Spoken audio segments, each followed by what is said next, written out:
Hello there, everyone, and welcome back to another episode of the Purple Breakdown, a podcast covering the Baltimore Ravens. I am your host, Alex, and I know it's been a few days, but I'm excited to be back, and I hope everyone else here has had a great weekend, and I hope everyone is able to survive the Snowmageddon storm this past weekend on Sunday.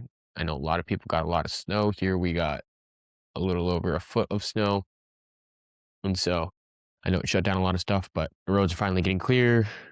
And I would say the weather's warming up, but it's not. It's just getting a little colder, actually, in fact. But I hope everyone did well with it and survived and got to watch some good football this weekend. We now have our Super Bowl matchup between the Patriots and the Seahawks. I'm so excited to see them play in 2 weeks. Some good football, especially that Rams Seahawks game. That was down to the wire. I loved every second of it. And the Patriots game turned into a snowball that ended 10-7 with the Patriots winning. Nonetheless, it's a great weekend of football. We now have our Super Bowl matchup, but that's not what I'm here to talk about. I'm here to talk about the Ravens. And some news has come out. As we all know, Jesse Minter was hired as the head coach of the Baltimore Ravens.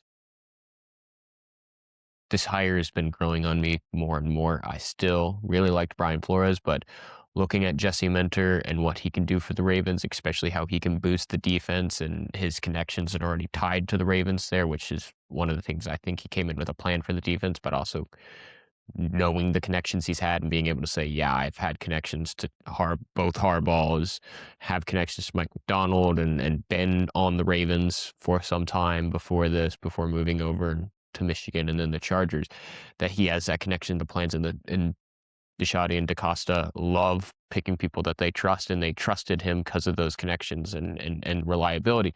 And I think he'll bring back a lot of success to the defense, hold them accountable. I think he'll be doing most of the play calling for the defense too. I think whoever he brings in as defensive coordinator will be helping with that and will definitely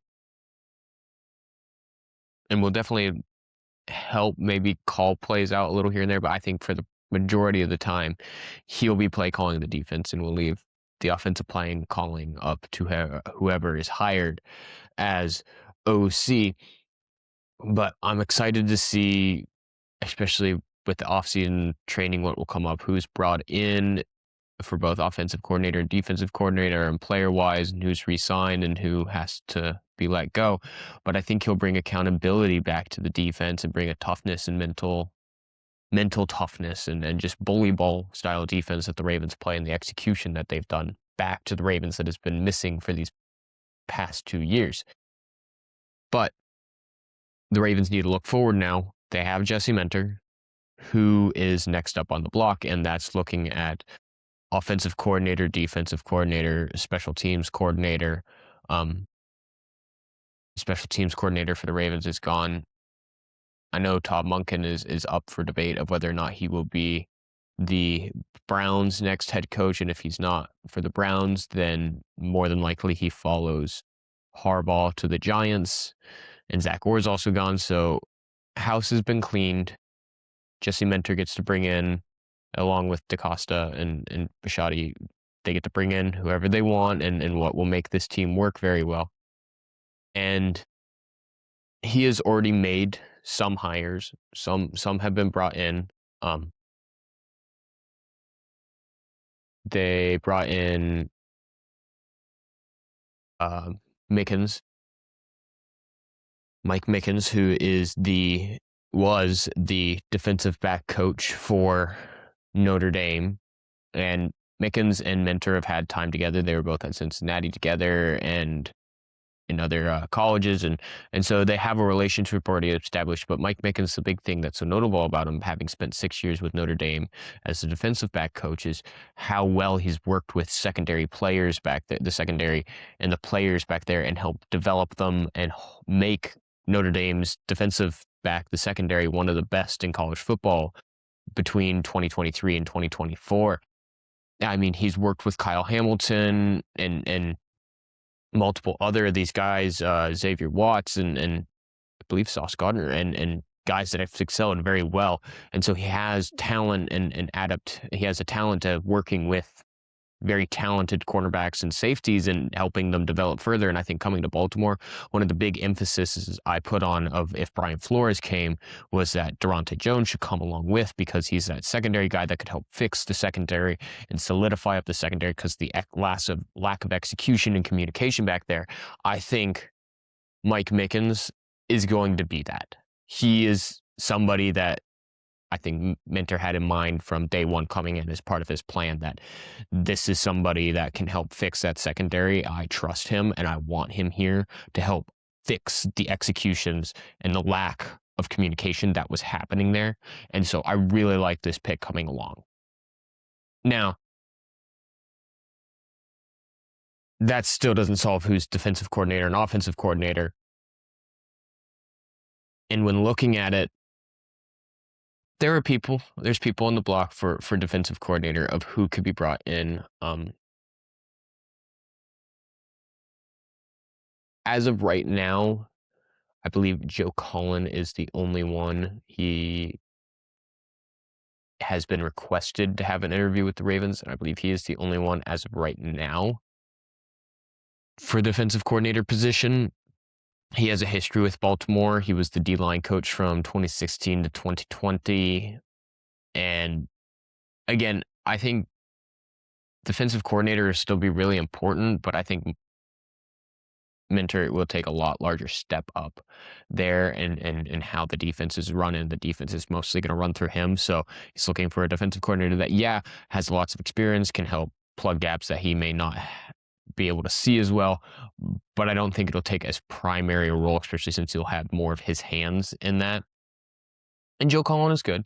I think if you're looking back at Ravens' philosophy of bringing somebody in that they trust and that has experience, Joe Cullen could definitely be that.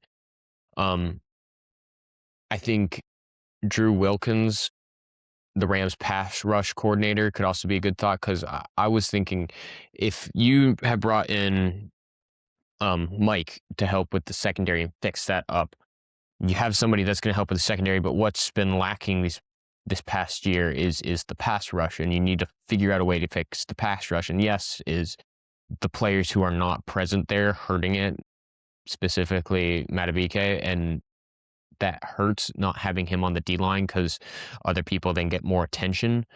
But you still need somebody that can help develop, especially Mike Green and these younger talent, and help them continue to move forward and become the pass rush that the Ravens expect them to become. I think having somebody that can fix the secondary, and then now your defensive coordinator maybe focuses a little more on the D-line, the pass rush, and that what. So you have this great pairing between the two, and then an overarching Jesse Minter who can help lay his guiding philosophy of the defense on them. And I think Drew Wilkins could really help with that. And we've all seen what the Rams have done with the pass rush. It has been amazing. And if you want to double down on it, I still wouldn't throw Durante Jones out of the argument. I think he should still be on the board, in my opinion. But I also, at the same time, if Brian Flores stays at Minnesota, I don't think Durante goes anywhere. I think he stays right there with him, and that's a pairing that'll come together. But speaking, actually, a little side tangent. Speaking of Brian Flores, I know he was one of the interviewers for the Steelers and thoughts for head coach of the Steelers. And I think the Ravens got handed a gift now that the Steelers have hired Mike McCarthy as their head coach. It's a little funny going from Mike Tomlin to Mike McCarthy, two guys named Mike. But I think it's a step back for the Steelers. And I know their owner came out and getting Mike McCarthy as somebody who's worked with lots of quarterbacks, knows quarterbacks and helped develop them, and saying that he's our guy for the future that can help us win a Super Bowl, and it's the right one for the job at the time. But I think they're just picking somebody that's going to be a stopgap for a few years. I mean, nobody knows if Aaron Rodgers is staying or not. I know Aaron Rodgers has said that this past game was not an emphasis on whether or not he will continue to play in the future, and he will decide that in this offseason. But if they lose Rodgers, their quarterback situation is really up in the air, and I think they brought in McCarthy to help solve that.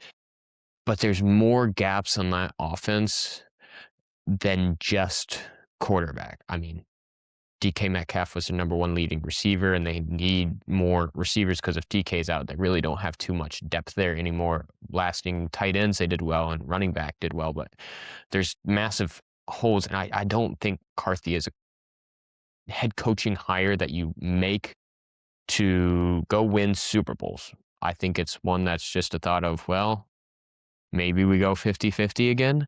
And I think it's a really good help for the Ravens. And I'm not going to say anything against the Steelers as when they play us, because they play us hard and they play us tough. But one of the biggest thorns in our side was the Steelers under Mike Tomlin these past decade and more, that Tomlin has been there, and Tomlin was the reason that team consistently kept doing as well as it did. And I know people will point out and be like, well, they had Big Ben and all this other and all these other great players, but at the end of the day, the linchpin that held that team together was Mike Tomlin. And Mike Tomlin stepping away from the Steelers, I think, is going to unravel the Steelers a little bit and just help the Ravens exponentially when the Ravens end up playing them twice a year, if not 3 times a year, because of a matchup in the playoffs, that it's going to become a little easier. And I honestly don't expect Mike McCarthy to be there too long unless a miracle happens, but I don't see that happening. And I know a lot of the Steelers fan base were very upset with the hire too. And I think it's a stopgap measure, but that's beside the point. Because if Brian Flores had gone to the Steelers, I would have been saying a different thing, because their defense would have been, I think, nightmarish to play twice a year. But that's besides the point now. Offensive coordinator, I think Jesse Minter, as I said, he's going to definitely be calling the defensive plays and having his hands deep in the defense. But he's a young head coach, has had no experience with the offensive play calling side at all. So you need somebody who can come in on the offensive side and do very well at play calling. And I know people were talking about it, Joe Brady coming in. Joe Brady could have filled that, or Cliff Kingsbury. He needs somebody with experience at play calling, and I know there's a lot of very good young candidates for offensive coordinator that some even I like, but you need somebody with experience play calling there, especially when he'll be play calling the defense. But there's another element of this that Lamar is probably going to have a larger opinion in this and say in this, that the offensive coordinator who's going to be calling plays for him, he needs to gel with them. He needs to like them. And so this is where I think even Bishotti came out and said that we respect players' opinions, but at the end of the day, it's my decision to make. I think this is one moment where he may say, I'm going to take a little more opinion, especially from Lamar and some of the people on the offense, of who's going to be brought in as offensive coordinator, on who they like a little more, because Jesse Minter is definitely defensive, but he needs some help on the offensive side. And so, no, Joe Brady is now off the board. He was one of the options for offensive coordinator that was on the board. He's off now because the Bills promoted him. He is now going to be the head coach of the Buffalo Bills. But there's other options out there. And I think if you're looking for the young side, because who Minter has brought in with Mike Mickens, he's young, and you could keep going young. I know they have requested to interview the offensive coordinator of the Bears, Doyle, who has experience play calling now under Ben Johnson, and maybe not much because Ben Johnson was really the one who was. But you have somebody that has at least some experience at it and is young-minded and has experience with sort of the RPOs and what could work well with the Ravens. They have also requested an interview with the Lions wide receiver coach, Montgomery. And then they have requested an interview with... No, they have not requested an interview, sorry. But I know Lamar had a lot of interest in Cliff Kingsbury. And those are some definite. I think there's other names that are still on the table. I mean, Davis Webb is still there, and then Nathan Shieldhouse is still on the table. Though from last I heard, Nathan was one of the top candidates to become the next head coach at the Browns, and he's a very hot topic for being a head coach. So there's a lot of hot topics for head coaches, and I know a lot of people will be saying, well, at the same time, Clint Kubiak should be on that board, and I think he'd make an amazing offensive coordinator. The problem is,